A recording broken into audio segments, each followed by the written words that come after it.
Desafortunadamente, la integración de un expediente laboral se ha vuelto como una práctica meramente administrativa o como de control administrativo, cuando el expediente laboral tiene una relevancia financiera, legal y desde luego jurídicamente. Viéndolo desde tres campos. Desde el aspecto financiero, hay ya normas de información financiera que me habla sobre la integración del capital humano. Y hay que recordar que las normas de información financiera ya son base y fuentes del derecho fiscal. Y desde el aspecto contable, porque los expedientes laborales son parte integral o deberían de ser parte integral de la contabilidad del contribuyente. Entonces, para un acto de comprobación por parte de la autoridad, pues esto va a ayudar mucho para tener más materialidad para comprobar los movimientos empresariales del contribuyente. Y tres, desde el ámbito del litigio. Es bien sabido, creo que está de más decirlo, que en los litigios de 10 demandas aproximadamente, entre 7 a 8 son ganadas por el trabajador. Y no necesariamente porque tenga la razón, sino porque la persona moral o la persona física, el patrón, pues no tenía toda la documentación para poder demostrar lo que en su dicho decía al momento de defenderse ante un tribunal laboral. ¿Va? Bueno, partamos entonces desde la organización empresarial, en la que tú quieras, siendo persona física o persona moral. No es lo mismo una empresa que un centro de trabajo, son dos cosas muy distintas y eso lo tendremos que tener muy presente en cualquier materia jurídica, no solamente la laboral. Y desde luego ustedes como empresarios más lo tienen que tener latente. La empresa como tal tiene actos unilaterales y obligaciones unilaterales que no dependes o no requieres de la participación del trabajador. Son actos tuyos, meramente tuyos. El centro de trabajo, este sí contrae obligaciones mutuas para que pueda funcionar. Y esta plática, en realidad, pues no vamos a tocar, no vamos a profundizar tanto en el centro de trabajo. Vi en el programa que ya hay temas un poco más específicos en este, ¿no? Y además porque es muy, pero muy extenso. Hablar de obligaciones del patrón, aquí nos quedaríamos, yo creo que una semana entera. Bueno, y además hago un paréntesis que recién salida ya del horno la NOM 037 del teletrabajo, por primera vez en un instrumento jurídico se define lo que es el lugar de trabajo. Por primera vez, esto tiene semanas. Esto también es muy importante, porque aquí también viene otra diferenciación, que no es lo mismo centro de trabajo que lugar de trabajo. La Ley Federal de Trabajo ya citaba esta palabra de lugar de trabajo, pero lo hacía como un homónimo del centro de trabajo. La NOM 037 viene a radicalizar y viene a diferenciar que centro y lugar son dos cosas muy distintas. El centro es donde habita la operación de la empresa y el lugar es donde el trabajador desempeña personalísimamente sus funciones. Ambos también tienen obligaciones individuales y derechos individuales, ¿va? Fue un pequeño anuncio, nosotros nos vamos a enfocar en el expediente laboral. Un ejemplo de un acto unilateral de la empresa, no del centro de trabajo, pues es el proceso de reclutación. Es muy simple, selección de personal, llevar a cabo entrevistas, promocionar tus vacantes en redes sociales, en medios publicitarios, entre otros, hasta llegar a la contratación. Ese es un acto unilateral, no es una obligación como tal. Lo ejecuta la empresa pues para poder cumplir con su objeto social. Y este tipo de acto pues no requiere la participación del trabajador, ¿va? Y él sale y busca su trabajo. Pero tu proceso de reclutación es un acto unilateral, es tuyo. Y desde aquí ya tendrás que tener filtros de captación de personal en todas las demandas laborales o en todas las negociaciones que hemos llevado a cabo en etapas conciliatorias. Es bien sabido también que el personal no era la persona adecuada y hay que ser realistas en esto. Uh, hay personas con perfiles que no se adaptan a la definición del puesto de trabajo. Y esto genera que las actitudes y las aptitudes del trabajador o sean muy inferiores al puesto o inclusive muy superiores al puesto. Cuando son muy superiores, generan descontento, aburrimiento, desánimo, entre otras cosas. Pero cuando esas actitudes y aptitudes son inferiores al puesto de trabajo, pues generas caos, frustración, estrés, entre otras cosas. Es lo que nosotros siempre hemos invitado a las empresas, que desde este proceso que es unilateral, que es propiamente de la empresa, antes de contratar al personal, primero hay que definir los puestos de trabajo, definirlos muy bien, cuáles son los objetivos, para posteriormente qué tipo de perfil lo requiero, qué tipo de actitudes y qué tipo de aptitudes son las que requiero para que esta persona ejecute sus funciones dentro de este puesto de trabajo. Que además, y dicho sea de paso, cuando algo no funciona, pues acorde a ese proceso de reclutación, la defensa legal puede acreditar quizá una separación justificada, ¿va? Ah, ¿Cuáles son las obligaciones unilaterales de la empresa? Yo diría que las empresas estamos obligados ante tres entidades: ante el Estado, ante el trabajador propiamente y ante la sociedad. Por ejemplo, ante el Estado tenemos obligaciones operacionales. ¿Cuáles son? Permisos, licencias de operación, tramitar tu RFC, tu registro patronal, cumplir con ciertas normas oficiales, entre otras. Y las que deriven de cada una. Por ejemplo, si tramitas una licencia municipal, puede que te pidan que un programa interno de protección civil, que un programa avalado por la Secretaría de la Semarnat o la Semadet aquí en Jalisco, dependiendo tu operación, entre otras cosas. Obligaciones contributivas, todas las conocemos: cuotas obreros patronales ante el IMSS, retención y pago de ISR, el IVA, Infonavit, Fonacot. Estas obligaciones también son unilaterales. No necesitas de una participación conjunta con el trabajador para llevarlas a cabo. Es tu obligación. Y el día de mañana, cuando la autoridad venga a hacer una inspección, pues te las va a revisar a ti, no se las va a revisar al trabajador, ¿va? Y bueno, obligaciones que derivan de estas, por ejemplo, en el IMSS, pues no solamente es pagar la cuota, presentar avisos de modificación, altas, bajas, la modificación, ya sea en aumento o mantener la prima de riesgo, entre otras cosas. Obligaciones que tenemos ante la sociedad, muy poco se toca de este tema, pues algo socialmente responsable, por ejemplo, salarios redituales, es decir, que los salarios que yo pago como empresario tengan un impacto positivo en la sociedad. Y ambientales, de garantizar un ecosistema saludable, que si bien en esta segunda, en las ambientales, derivan de obligaciones hacia el Estado, porque tengo que tener ciertos requisitos, reunir ciertos cumplimientos, pues realmente el impacto es hacia la sociedad. Y finalmente, la tercera es hacia el trabajador.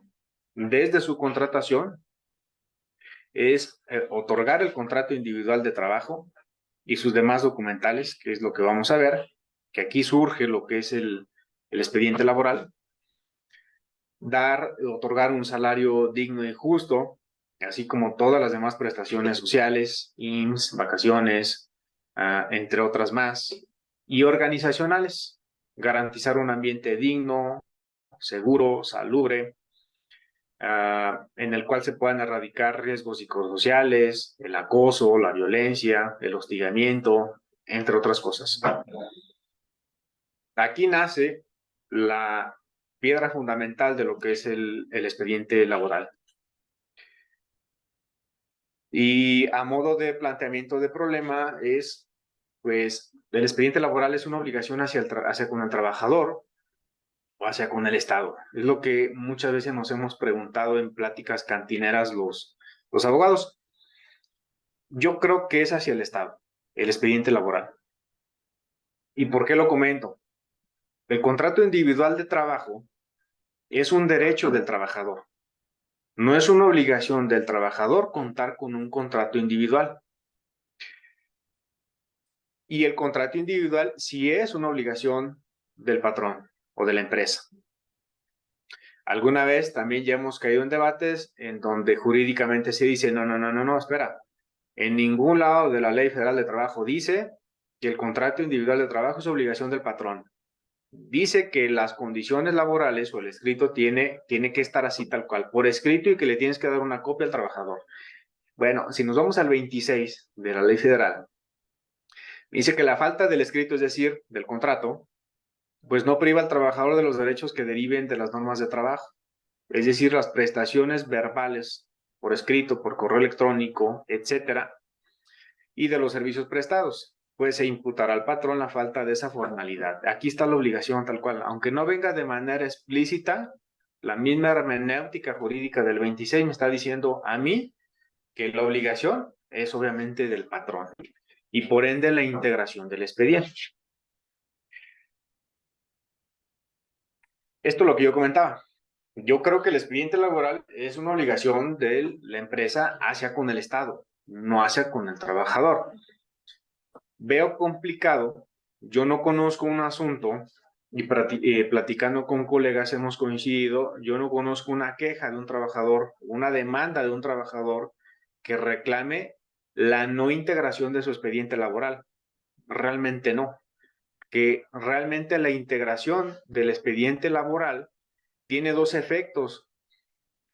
Efectos comprobatorios ante la autoridad fiscal y efectos de verificación ante la Secretaría de Trabajo, que son las famosas visitas. Si no mal recuerdo, creo que después de mí viene una plática respecto a la visita. Bueno, vamos a platicar de estos dos efectos, principalmente de comprobación. No me voy a meter tanto en la verificación, porque eso es la plática que se les va a compartir después de mí. Pero miren, en toda planeación fiscal, en toda defensa fiscal o en toda planeación corporativa, se involucran un montón de leyes, ordenamientos y normas. Por ejemplo, leyes federales, ¿cuál? Ley General de Sociedades Mercantiles, Ley Federal de Trabajo, Ley de ISR, Ley del IVA, entre otras más. Ley de Mercado de Valores, etcétera. Eso es lo que hacemos los que integramos planeación o hacemos estructuras jurídicas, fiscales y financieras. Tomamos un montón de leyes, como también tomamos códigos y reglamentos federales. El Código Fiscal de la Federación, códigos nacionales de procedimientos, el penal y el recién nacido, el civil, Código Fiscal de la Federación, o reglamentos como el reglamento de la ley de ISR, el reglamento del Código Fiscal de la Federación, entre otros más. También tomamos tesis y jurisprudencia, las que determina la Suprema Corte de Justicia de la Nación, como los tribunales de justicia fiscal y administrativa, y finalmente las normas de información financiera, las famosas NIF, que a veces no sé si son famosas porque desafortunadamente muchos empresarios no conocen este tipo de normas y son súper relevantes. Hay dos tipos de normas, las nacionales y las internacionales. Las NIF con una sola I, pues obviamente son las nacionales, y con doble I, las normas internacionales de información financiera son precisamente las internacionales. Las dos se adhieren y tienen aplicación positiva en territorio nacional. No son ordenamientos obligatorios, hay que aclarar, como una ley o como un código.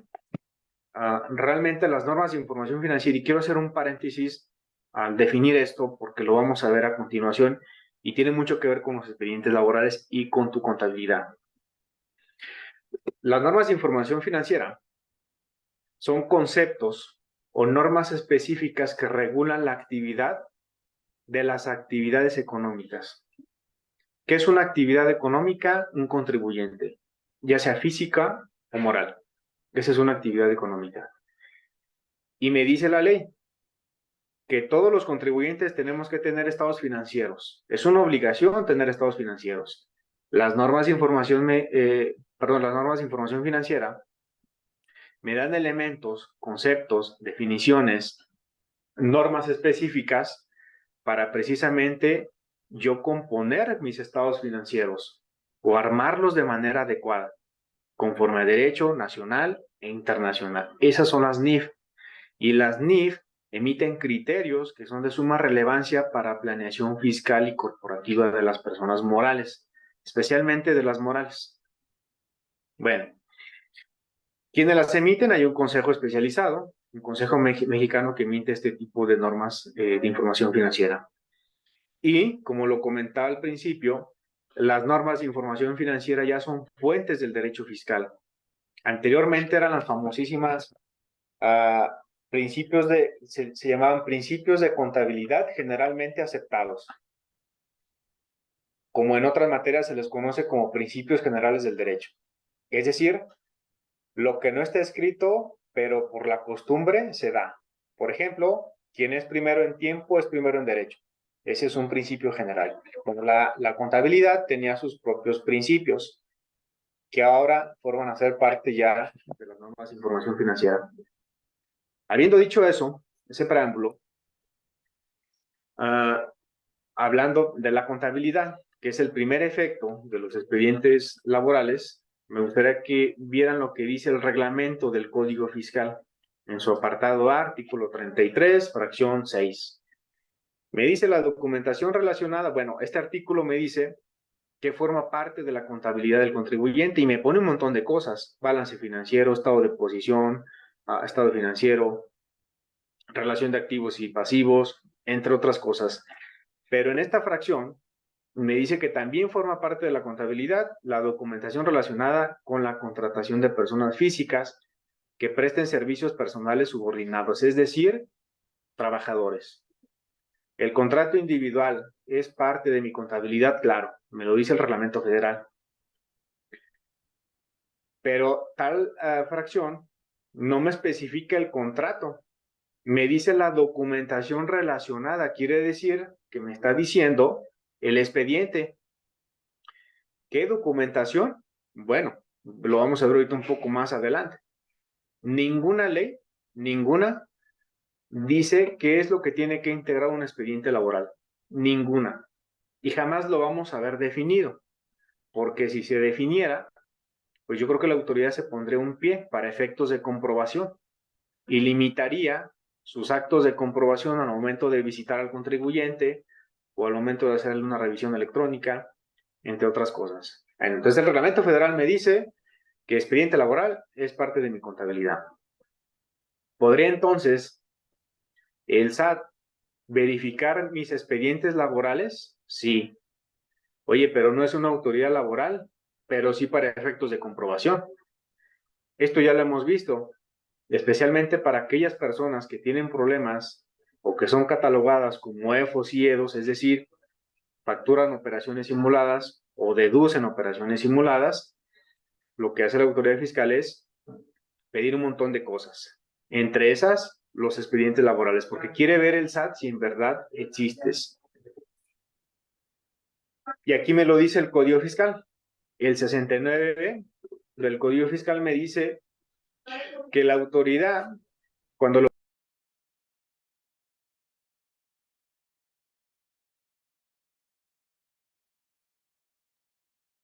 sin contar con los activos, personal, infraestructura o capacidad material directa o indirectamente, se presume que no existes.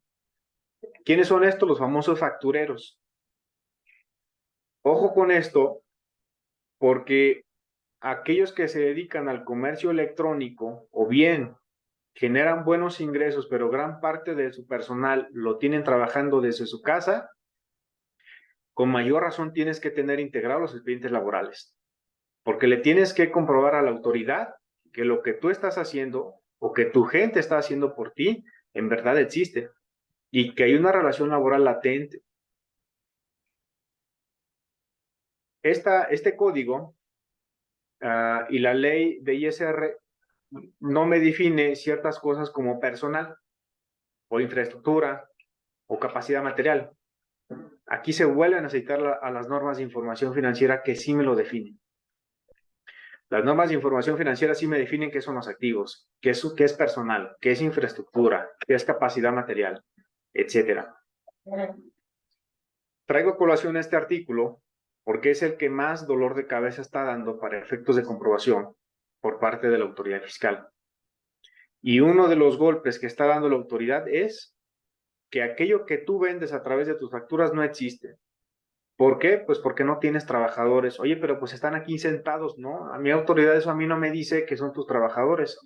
Yo quiero, es más, yo, autoridad fiscal, le puedo mandar un oficio a Secretaría de Trabajo para que ellos vengan a hacer una evaluación y una visita, que es lo que van a ver en la otra plática, y me diga si cuentas con toda la infraestructura y todo el personal y toda la documentación relacionada con la subordinación laboral. Ojo con este. Este es el impacto contable fiscal de contar o no contar con expedientes laborales. Bueno, ¿qué me dice una norma de información financiera? Especialmente la A1, que estipula los postulados básicos. Para aquellos que no conocen cuáles son los postulados básicos, son aquellas definiciones que las normas de información financiera estipularon para que se estandarizara toda la contabilidad nacional, incluyendo la internacional. Por ejemplo, me define qué es una entidad económica. Una entidad económica, pues es aquella persona que realiza actividades económicas, ya sea física o moral. Y ojo, porque miren lo que me dice, constituida por combinaciones de recursos humanos, materiales financieros, está integrada por activos tangibles, es decir, mobiliario o inmuebles, e intangibles, marcas, patentes, secretos industriales, el capital de trabajo, capital intelectual y fuerza de trabajo. Difícilmente podría considerarse una entidad económica, según las normas de información financiera, que ya son fuentes del derecho fiscal, sin que tenga trabajadores. Y la única manera de acreditar trabajadores financiera y fiscalmente ante una autoridad es a través del expediente laboral. Bueno, postulados básicos son 8, tampoco no vamos a meternos en eso, son más relacionados con la contabilidad, pero este en específico es el más relacionado con la integración de expedientes laborales. Y hay otra norma de información financiera publicada en el 2007, la famosa D3, y en la famosa D3 me dice que las entidades económicas, es decir, tú tienes que tener por lo menos este documento o estos documentos cuando tus trabajadores generan antigüedad. Acreditar sueldos y salarios, tiempo extra, destajos, comisiones, bonos e incentivos, gratificaciones anuales, ausencias, es decir, vacaciones, prima vacacional, ausencia por enfermedad, inclusive años sabáticos, becas en el extranjero, qué tipo de atenciones médicas estás prestando, uso de casas, automóviles o despensas, entrega de PTU, incentivos, beneficios por invalidez permanente. Por primera vez, un ordenamiento me empieza a definir cómo se integra un expediente laboral. Aquí ya me lo está diciendo la norma de información financiera. Y otras cosas más. También esta misma norma me dice, tienes que tener cómo estás otorgando las indemnizaciones, gratificaciones adicionales, primas de antigüedad por causa de muerte, invalidez, despido, separación voluntaria, es decir, las renuncias también tienes que tenerlas integradas antes de la fecha de jubilación o de la fecha de retiro, etcétera, incluyendo prácticas colectivas como el sindicato, entre otras cosas más. Entonces, este es el impacto financiero. Para que fiscalmente tú accedas a ciertos beneficios fiscales, es muy probable, ya algunas entidades fiscales lo están haciendo, que citen a este tipo de normas de información financiera y te diga, si quieres acceder a este estímulo, si quieres acceder a esta negociación inclusive de adeudo conmigo, necesito que me demuestres, entre otras cosas, toda la integración de tu personal. ¿Por qué lo quiere ver? Porque al SAT le interese el derecho laboral o los derechos de los trabajadores, seamos realistas, no. Le interesa saber que existes como tal y que la operación que facturas en verdad existe. y que no solamente estás facturando porque sí. Bueno, esta es la pregunta yo creo que medular. Al final de cuentas, ¿cómo voy a integrar un expediente laboral? Y decía hace un momento, no hay una ley en concreto que me diga, especialmente la Ley Federal de Trabajo, que me diga qué tiene que llevar un expediente laboral. No lo hay como tal. Lo que tenemos son referencias de juicios que han sido sentenciados en los tribunales laborales o anteriormente en las juntas laborales, así como en los actos de comprobación por parte de la autoridad fiscal. Y es como se han reunido todo este tipo de documentos que lo pueden integrar. Documentales, podríamos clasificarlas en dos.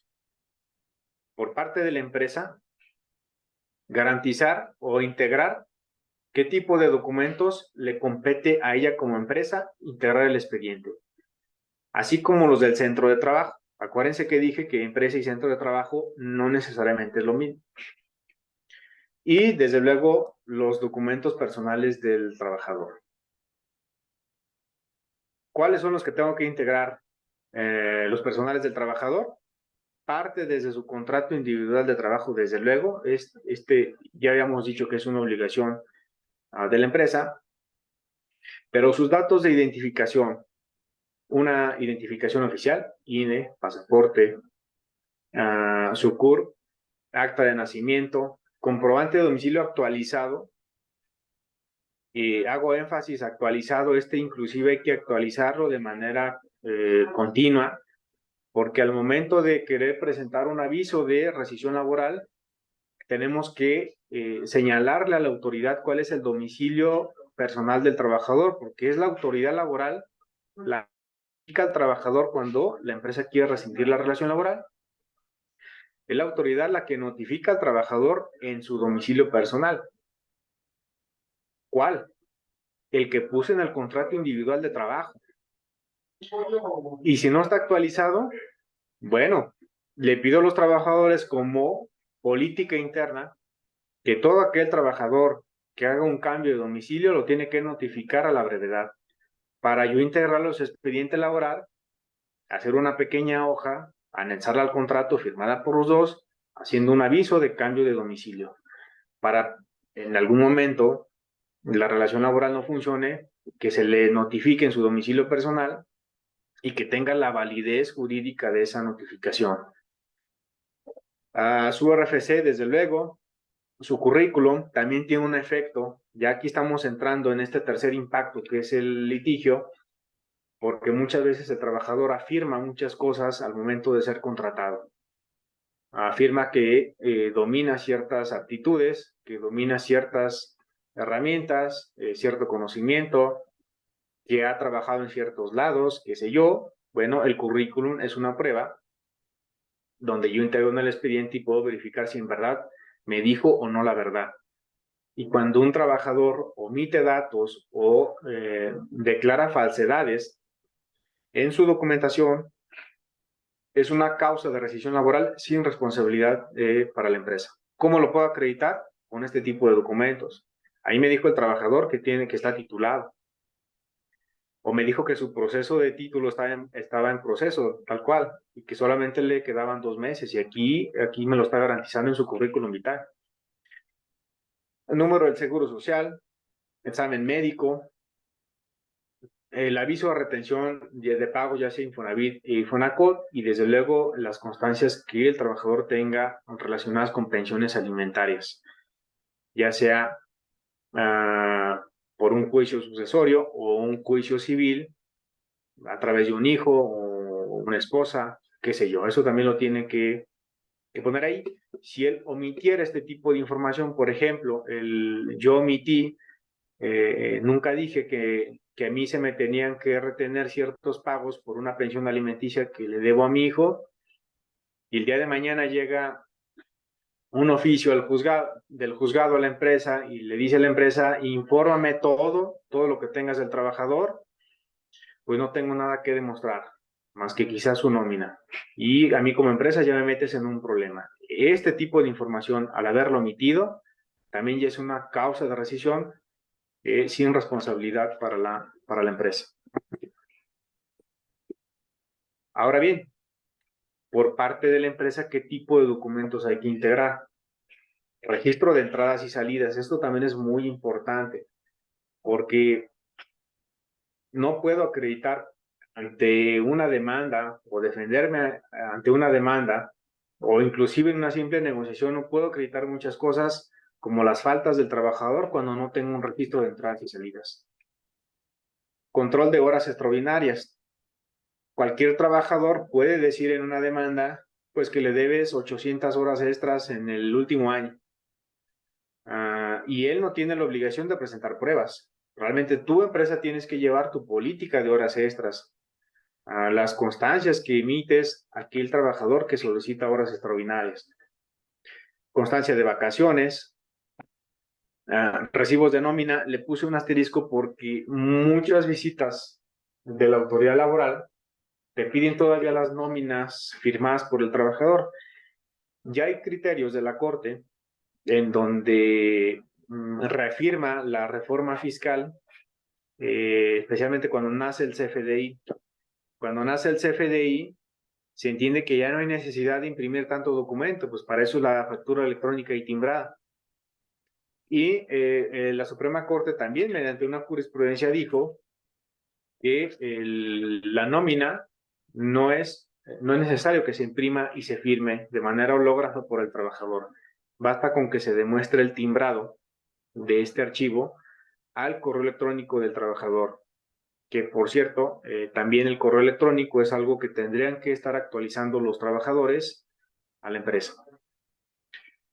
Lo mismo ocurre con los recibos de pagos de aguinaldo, vacaciones y prima vacacional. Si están timbrados, tiene el mismo efecto legal y fiscal. No hay necesidad de estar imprimiendo y firmando. Y insisto, muchos visitadores de Secretaría de Trabajo te piden este tipo de documentos e inclusive te tachan como no cumplido o te dan una prórroga de tantos días para que los presentes, y ahí están los empresarios imprimiendo un montón de nóminas y el trabajador firme, cuando es un tremendo absurdo, ¿no? Demás prestaciones adicionales como bonos, gratificaciones, comisiones, etcétera. El aviso de retención del Infonavit y el Fonaco también. Esto también, que es parte del trabajador, también la empresa lo tiene que avalar. Para mí es súper importante que la empresa lo avale. Y constancia de entrega de herramientas. Eso también es muy importante.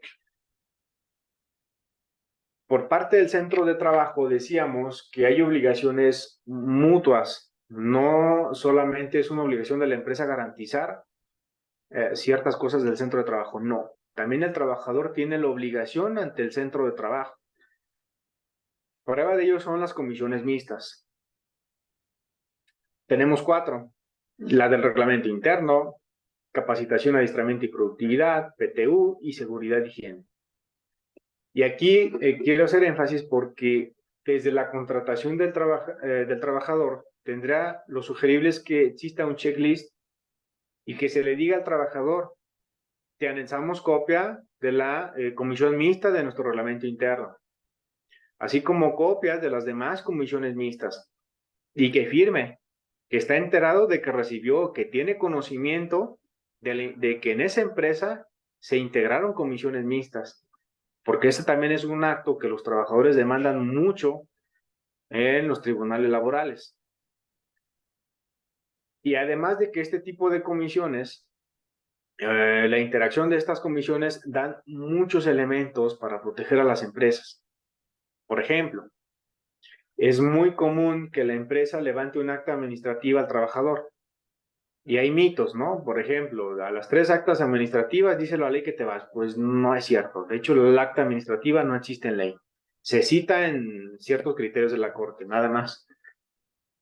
Pero no es lo mismo que el patrón formule un acta administrativa, se la presenta al trabajador, a que la comisión mixta del reglamento interno, que hay que recordar que la comisión mixta se integra por un representante del patrón y un representante de los trabajadores. No es lo mismo que esta comisión sea la que levante esa acta administrativa. ¿Por qué? Porque esta comisión fue la que diseñó el reglamento interno. Es la que garantiza el cumplimiento y la observación del reglamento interno. Es decir, que uno de sus compañeros, que es el representante, quien lo representa a él ante la comisión mixta, es quien también le levanta el acta administrativa. Esto tiene un valor jurídico muy, pero muy importante ante un juicio o ante una separación. Capacitación, adiestramiento, sobre todo en contrataciones nuevas. Ahí la ley me permite dar un periodo de prueba de 30 días o un periodo de capacitación de 90 días, que ambos se pueden extender dependiendo de la naturaleza del trabajo. Bueno, para otorgar ese periodo de capacitación, qué mejor que lo dé la comisión mixta. Y cuando el trabajador no apruebe, ya sea el periodo de prueba o el periodo de capacitación, me dice la ley, pues la relación de trabajo se termina sin responsabilidad para el patrón. Pero ¿cómo garantizo yo que no pasó la prueba ni la capacitación? ¿Cómo lo avalo? Pues a través de la comisión mixta. Es la misma comisión mixta de capacitación y adiestramiento que me dice que por más que se le capacitó a este mono, pues no se adhirió a las condiciones de trabajo y no pasó. Es decir, deja de ser un acto unipersonal de la empresa o del patrón y se convierte en un acto mutuo en donde su representante y el representante de los compañeros son los que avalan y firman que no pasó el periodo de prueba ni capacitación. Esto también tiene un elemento sumamente importante ante un tribunal, porque con esto nos quitamos de encima el famosísimo despido injustificado, entre otras cosas más. Así como las demás normas, comisiones, perdón, como la de seguridad y higiene, aquel trabajador que no respete, sobre todo en almacenes, que no se ponga equipos de seguridad o que dañe herramientas o que mueva equipos de manera indebida y que ponga en riesgo la salud y la seguridad de sus compañeros. Bueno, una sanción que provenga de dos comisiones, de la de seguridad y higiene, pero también de la de capacitación y adiestramiento. ¿Va? Esto es lo que tiene que conocer el trabajador desde que es contratado y esto es lo que tiene que integrar en su expediente laboral, que él sabe que existen estas comisiones, no como ficciones jurídicas meramente, sino que interactúen, que funcionen como tal. Creo que alguien levantó la manita. Sí, es Mari. Adelante, Mari. Una duda. ¿Cómo podemos integrar esta parte de las comisiones al expediente? Nosotros apenas que serán unos 8 meses, comenzamos con el proceso de integrar estas comisiones a la empresa, ya que anteriormente no había como tal un departamento de recursos humanos. Entonces, comenzamos a trabajar con primeramente el reglamento interno. Entonces, para poderlo hacer público, cada que entra un trabajador, pues se le proporciona un código QR donde tenemos nuestro reglamento, más aparte tenemos uno en físico para que también lo puedan leer. Por esa parte queda lo del reglamento interno, pero por ejemplo, para que ellos tengan conocimiento acerca de que la empresa cuenta con una comisión de PTU, de capacitación, de seguridad y higiene, ¿qué se les tiene que proporcionar? El acta de integración de la comisión, alguna copia o solamente por ahí alguien también de recursos humanos nos aconsejaba que dentro de la inducción incluyéramos a una persona de conformar a la comisión para presentarlo y participar también en la misma inducción? ¿O tú qué recomiendas? Ok, bueno, hay que recordar que las comisiones mixtas son un acto democrático dentro de las empresas. A veces empezamos al revés, es decir, primero integramos el reglamento interno, lo hacemos y después hacemos la comisión mixta. Es un error muy común. Tiene que ser al revés. Primero se tiene que integrar una comisión mixta, porque al integrarla, ahí se narra, se integra porque juntos vamos a crear un reglamento interno. Claro, la ley me dice que tiene que llevar un reglamento interno, pero además esa misma ley me dice que también podemos crear otras disposiciones que sean acordes a nuestra operación. De primera recomendación, yo diría que respetar el acto democrático que otorgan las comisiones mixtas, todas, porque esto también tiene un efecto jurídico dentro de un juicio. Yo como trabajador puedo decir, pues a mí me impusieron un reglamento interno, pero la verdad, yo ni sabía que había comisión mixta. Cuando la conformaron, yo ya estaba trabajando ahí, ni siquiera me invitaron, yo no voté por mi representante y simplemente me impusieron el reglamento. Ya hay sentencias en donde se toma consideración la democracia y la libertad de decisión del trabajador. Pero yo diría, primero, hay que integrar comisiones mixtas. Ahora bien, siendo puntual con tu pregunta, bueno, quiero abundar un poco más en lo otro.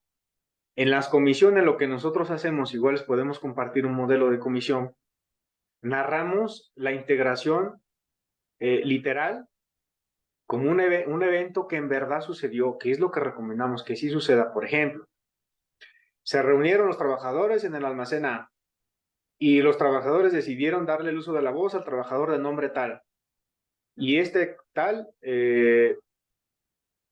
puso a consideración de todos los demás que se necesitaba un representante para esa comisión.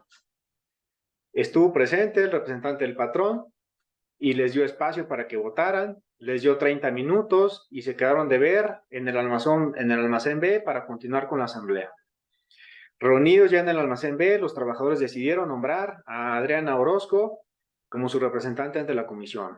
Y inclusive hay comisiones mixtas que ponen, de los 40 trabajadores, 30 votaron por Adriana y 5 por Mari y 5 por José González. Ese es un efecto democrático de la comisión mixta que tiene un impacto dentro de un expediente no laboral, sino de un expediente ya judicial. Luego, de ahí mismo se dice en esa comisión, ya integrados, ya conformados, ya sabemos quiénes son nuestros representantes, aquí vamos a narrar cómo vamos a integrar el reglamento. Pues horas de entradas y salidas, días de vacaciones y todo lo que queramos. Sanciones inclusive, cómo vamos a sancionar a los trabajadores que no respeten el reglamento interno, entre otras cosas. Y en la misma comisión se dice, y vamos a depositar el reglamento interno y para eso asignamos no sé, a Juan Pablo Gutiérrez, que Juan Pablo Gutiérrez es el encargado de tramitar el reglamento ante el Centro Federal de Conciliación. Eso es un efecto democrático de una comisión, que dicho sea de paso que se haga en todas, no solamente en el reglamento interno. Ahora bien, cada que llegue un trabajador nuevo, pues no los vas a reunir a todos en los almacenes para volver a celebrar eso, ¿no? Basta con que se le entregue a él una copia de la constancia de integración de la comisión mixta, no importa que ya tenga tiempo integrada. Esa es una constancia.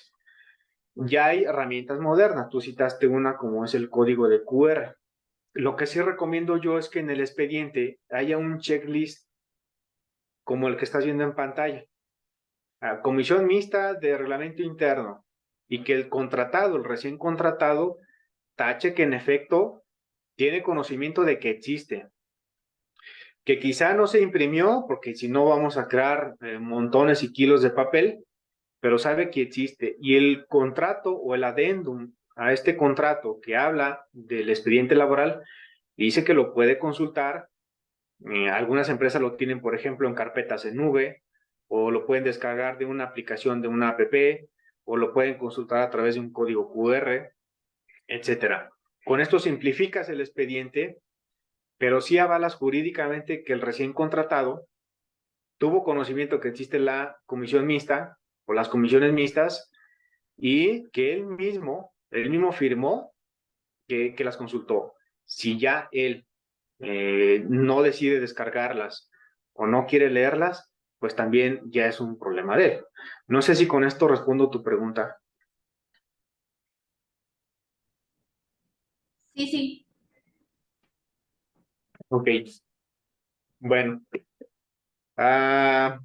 Y dentro de este checklist que tiene que tener el contrato laboral o el anexo al contrato laboral, es que el trabajador supo de las comisiones mixtas, pero que también sabe que hay normas de seguridad y higiene. Hay normas muy específicas para cierto tipo de empresas. Por ejemplo, para los que prestamos servicios, pues una norma de seguridad sería los riesgos ergonómicos, porque estamos mucho tiempo sentados, la espalda, riesgos lumbares, qué sé yo. Pero en almacenes también. Cómo prevenir incendios o qué hacer en caso de un incendio, entre otras cosas. Que sepa que existen este tipo de normas. ¿Dónde las puede consultar? Que el mismo Netso lo diga. Y se puede consultar en nuestra página www tal, o que están a la vista de todos los almacenes o en el comedor, qué sé yo. Que también sepa y que existe un programa interno de protección civil, si es que aplica para todas las empresas. Dependiendo de tu operación, habrá que ver si te aplica lo que es el Reglamento Federal de Seguridad y Salud del Trabajo, que son aquellos que utilizan temperaturas muy altas o muy bajas, alturas, uso de vehículos motores como montacargas, grúas, polipastos, etcétera. Si tienes operaciones de este tipo, bueno, te aplica este tipo de reglamento y este tipo de reglamento te dice que tienes que tener un programa especial. Entonces, imprimir un programa por cada trabajador quizás sí es complejo, pero que el trabajador sepa que existe ese programa y que lo puede consultar. ¿Con quién? Pues con la Comisión Mixta de Seguridad e Higiene.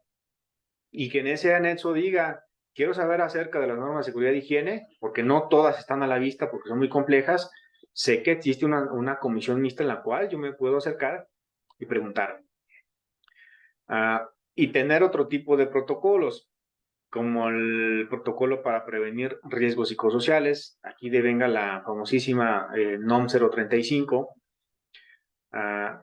política para el trabajo de menores, como también para el trabajo de mujeres embarazadas y en periodo de gestación y lactancia, también se hace una política. No hay necesidad de estarlas imprimiendo e integrarlas en cada expediente, pero sí es necesario que en el expediente se cite que el trabajador tiene conocimiento de que existen estas políticas y que las puede consultar ahí donde se señala en el anexo. Insisto, en la página web, muchas empresas es lo que hacen una intranet o un portal interno para que los trabajadores estén descargando la información, o una nube, un Drive, un QR, etcétera. Constancia de uso de pensiones alimentarias, esa se me fue, esa no va ahí. Bueno, hasta aquí son las más elementales del centro de trabajo. Derivan otras más que son más especializadas dependiendo de la operación, sobre todo aquellas, insisto, que manejan operaciones peligrosas. Dice Andrea, ¿es suficiente con que nos firme el trabajador de enterado al momento de terminar su onboarding, un checklist con toda esa información? Sí, pero yo diría que este checklist tiene que garantizar, porque es lo que va a pedir una autoridad judicial. Hay que recordar que estamos en proceso de una reforma laboral. Ya no existen las juntas locales de conciliación.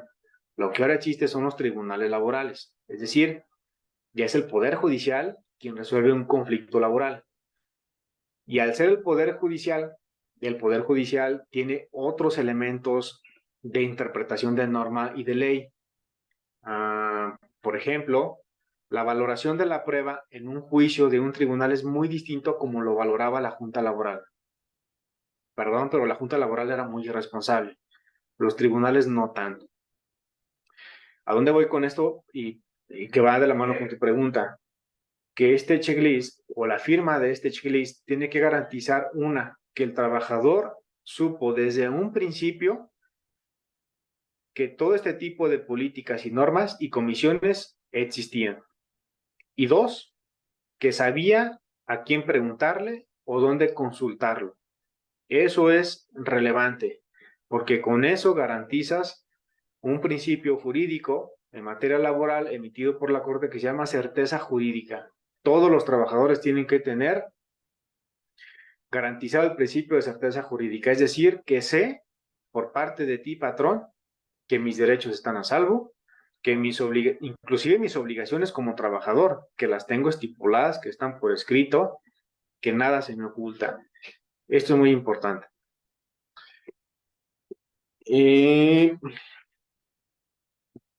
Bueno, no sé si hay alguien más que tenga alguna pregunta.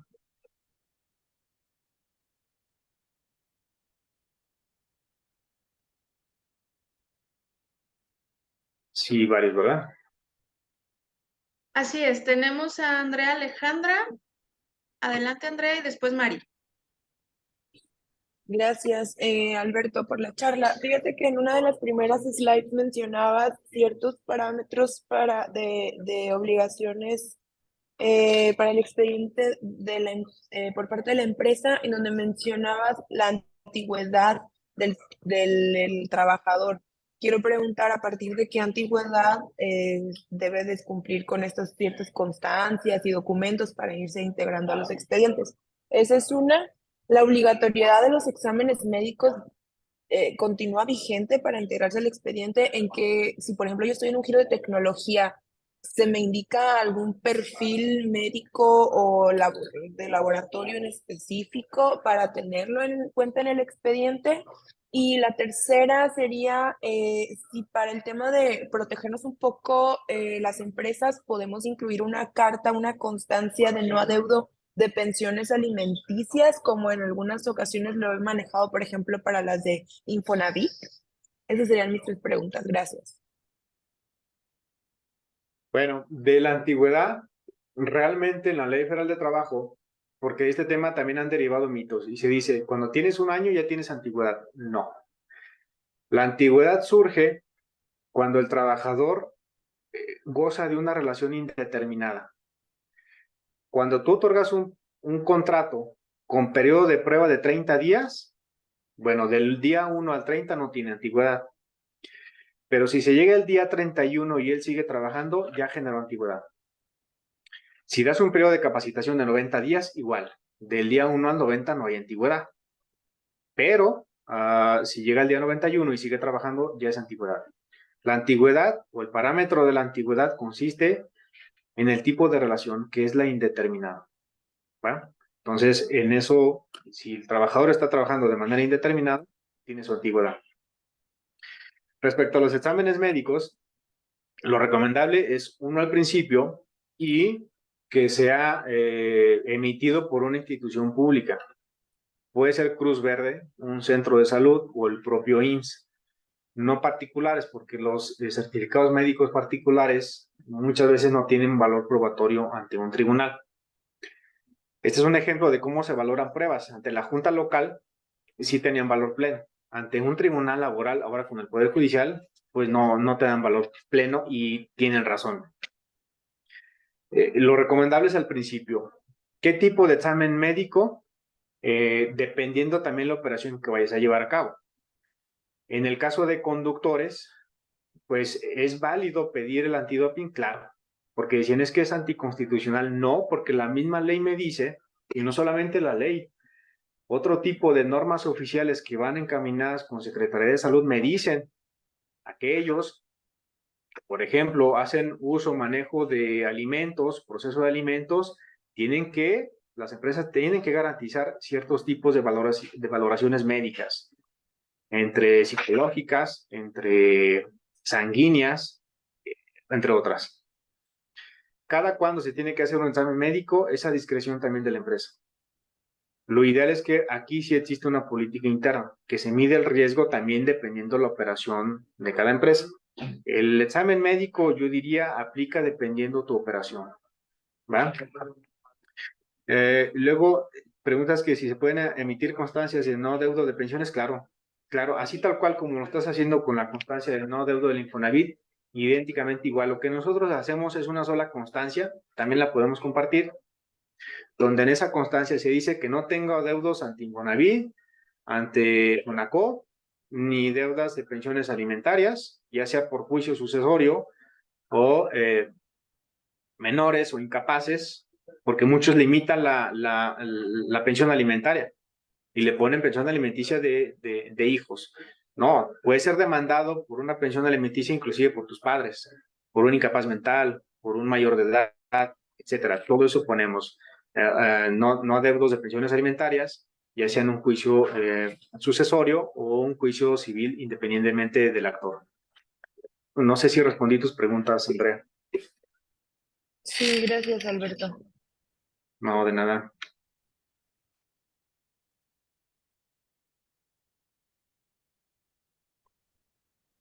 A ver, Maye.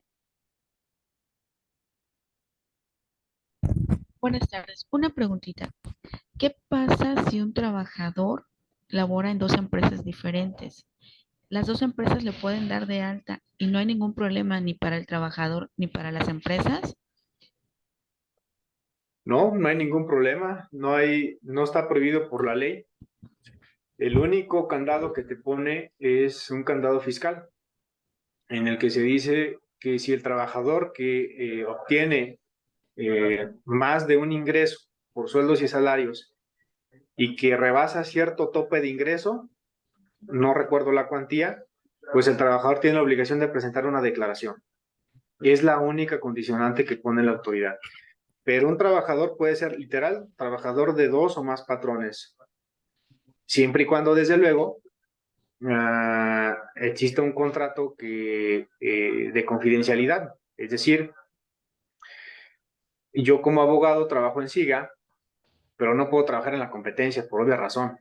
Claro. Y aquí es congruencia jurídica, no mandato jurídico. Y hay una tesis muy interesante de la Suprema Corte que define lo que es mandato jurídico y lo que es la concurrencia jurídica. Me dice, mandato jurídico es cuando dice la ley, no lo hagas, ¿verdad? Y la congruencia jurídica es, pues, a pacto, o sea, eso lo tienen que pactar los privados porque es obvio. Por ejemplo, es obvio que en mi contrato laboral de SIGA diga que no puedo desempeñar este tipo de funciones en otra firma. Pues es congruencia jurídica, puedo llevar mi información, clientes, entre otras cosas. Ok, muchas gracias. No, de nada. Y hay otra pregunta de Arturo Rodríguez. Dice, en caso de que los recibos de nóminas, para que se los puedas proporcionar digitalmente, ¿tienen que firmar algún documento de conformidad? Bueno, hay que recordar que el recibo de nómina es un comprobante CFDI, como una factura. Entonces, al ser un CFDI, literalmente estamos hablando de un comprobante fiscal electrónico. No hay necesidad de que exista un comprobante que le anteceda o de manera intermedia que diga que los comprobantes fiscales, es decir, las nóminas, se tienen que estar firmando de manera electrónica o de manera física. No. De hecho, creo que lo comenté, y si no lo reitero, las nóminas, es decir, el CFDI, el timbrado que le haces al trabajador, no tiene por qué estar firmada por el trabajador. Tampoco tendrás por qué crear una política que diga que el timbrado del CFDI tiene la validez legal. Pues no, es redundante. Eso lo determinó la Corte como a los 5 años después de haber nacido la factura electrónica. Y dijo la Suprema Corte, y se lo dijo la autoridad laboral, les dijo, es redundante que las nóminas del CFDI se estén firmando por los trabajadores. Pues entonces, ¿qué caso tuvo la reforma fiscal para crear la factura electrónica o el CFDI? La nómina es un CFDI. Entonces, no hay necesidad de crear un documento de conformidad, basta con que le llegue al correo electrónico. Eso sí, el contrato laboral tiene que especificar el correo electrónico del trabajador y en una cláusula se tiene que estipular que en ese correo electrónico es el que señala el trabajador para recibir los FDI correspondientes a sus sueldos y salarios o su nómina. Y que es obligación del trabajador notificar a la brevedad cuando ha cambiado de correo electrónico, cuando no pudo acceder al correo electrónico, entre otras cosas, pero es obligación de él. ¿Va?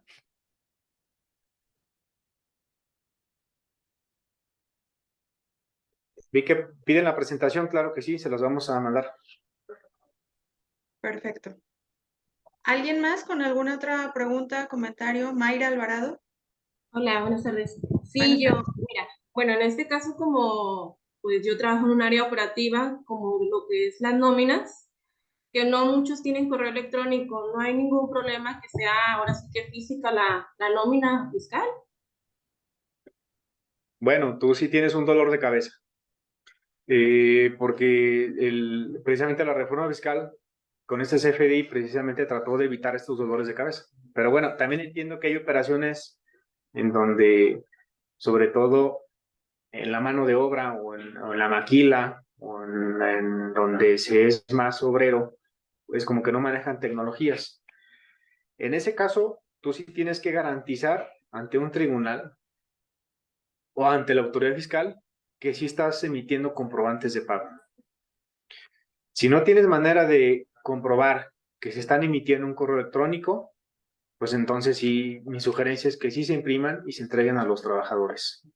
Que bueno, viene el efecto fiscal interesante porque la autoridad te va a decir, bueno, si los imprimes y haces que ellos lo firmen, pues yo feliz. Yo ya supervisé que sí lo estás haciendo. Pero hay otra entidad más sangrona que es el SAT y te va a decir, a mí no me interesan las firmas de los trabajadores, ¿eh? O sea, yo quiero ver que tú, esos FDI, sí los estés emitiendo. Es decir, no solamente que timbres, quiero que los emitas a la persona a la cual estás transfiriendo dinero. Entonces, aquí ya no la autoridad laboral, puede que la autoridad fiscal te diga, a ver, a mí dime a qué correo están mandando las nóminas. Eso de que se impriman y que pongan firmas, pues eso díselos a los de la Secretaría de Trabajo, ¿no? A mí sí dime un correo electrónico. Yo creo que sí se lo deberían de pedir. Si el trabajador no tiene uno, el de un familiar, el de una persona de confianza, algunas empresas inclusive crean cuentas de correos electrónicos especialmente para los trabajadores, pero bueno, ya depende de la operación. Ok, muchas gracias. En caso de que no exista una cláusula que diga el correo electrónico para enviar los FDIs, se tendría que hacer mediante un adendum o bastaría un simple aviso por parte del trabajador donde el patrón se dé por enterado. No, yo sí recomiendo un adendum o un convenio, porque hay que recordar que la cuenta de correo electrónico la señala el trabajador. Y esta pregunta a mí se me hace muy importante porque no solamente en esa cláusula, en todas las demás. Por lo regular, las empresas hacen políticas o memos. Y esa práctica es muy vieja. Hacen memos. Memos nos cambiamos inclusive de domicilio. Un memo. Ahora cambiamos de oficina, nos vamos a Puerta de Hierro. O memos. La hora de entrada ya cambió. Ahora es de las 8, mejor nos entramos a las 9. Todo eso son condiciones laborales. Y las condiciones laborales son pactadas bajo contrato, en el contrato laboral. Y me dice la ley, toda modificación al contrato tiene que ser bajo convenio. Es decir, los dos tienen que estar de acuerdo. Si yo modifico mi domicilio, tiene que haber un convenio en el cual los dos estamos de acuerdo que el domicilio va a cambiar, porque estoy cambiando el fondo de la contratación. En el caso del correo electrónico, si nunca se integró en el contrato laboral, es un convenio en donde patrón y trabajador crean una nueva cláusula al contrato laboral. Añadimos una cláusula en la cual se especifica que las nóminas van a ser timbradas y emitidas al correo electrónico del trabajador con la cuenta número tal. Ese es el efecto legal correcto, Gabriela.